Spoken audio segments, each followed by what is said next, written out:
Hey everyone, today I want to go through 2 tips to do with Microsoft Teams. Very helpful little tips here. So the first one here is about search in Teams. So a lot of the times we're searching through our emails and we're trying to find things. I think the search in Teams is even more powerful than that.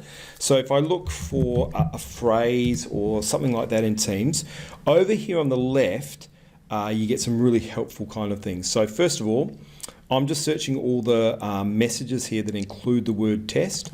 I could of course search by people or search by file name as well. So if I just stick with messages, I can say, okay, I want a message that has test in it that was from a certain person. So then it goes, finds that message. You could also be looking, say, for something that's in a channel message or in a chat message. Or these more filters here, check these out. So you could be looking at a certain date range. So you're thinking, oh, this was last week or last month that this was.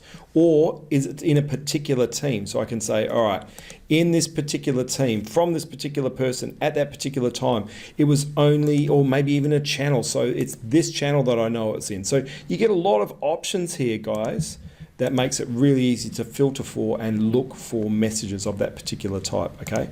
So that is really, really handy. So if I just get rid of Ben's there, there's no matches for those filters. But those filters there, particularly the more filters one, really helps me to narrow down and find what I need to find in terms of messages or anything that's been sent in a specific channel or team or message for anyone there in Teams.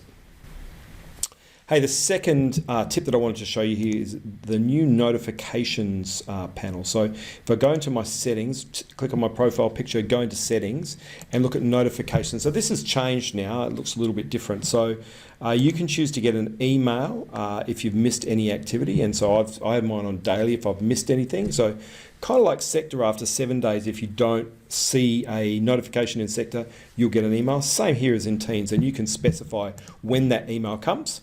You can show the message preview or not, and you can play a sound for notifications. So I don't like the sounds dinging, so I'm going to turn that off, and I can also turn off the message preview.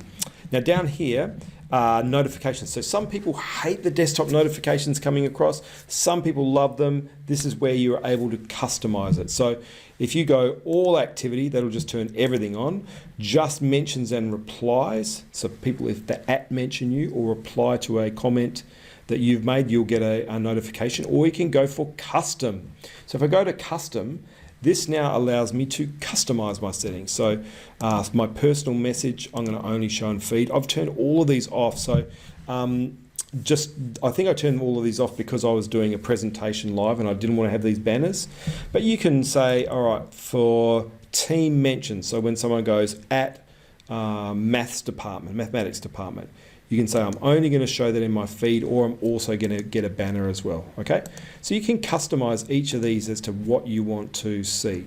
All new posts, I can either turn that off or show in your feed or have a banner and a feed. Channel mentions, so when a channel is mentioned that you're involved in, at senior school staff or something like that, you can have the channel mentions off, or you can have it only show in a feed. So you can customize the settings there. Additionally, down here, you've got these chat settings, okay? So this is kind of specific. So for people that are at mentioning you have to have that for replies and likes and reactions. You can turn those off, or again, you have the same settings there, all right? For replies, you can off, or you can have a banner as well. So I've got those off because I'm in Teams a lot. I'm seeing when things are changing. I can see it in the activity. I'm not really into the banners and stuff that are coming across. If there's a meeting started, I'm going to say that's off. Meeting chat notifications. So this is a good one during a meeting. Do you want to see every time someone puts a chat message on? Do you want to get a banner that goes across or not? So I've got those on mute so that I don't see those during a meeting. People, so you can follow certain people when they appear online or offline. For some people that's really annoying. For some people they love it, seeing that someone's back in the office or online again. And you've got this last one down the bottom, this kind of other, someone you know join Teams. Anyway, so there's a lot of options there in the new notifications pane. Check it out so you can customize exactly the notifications you want to get in Teams.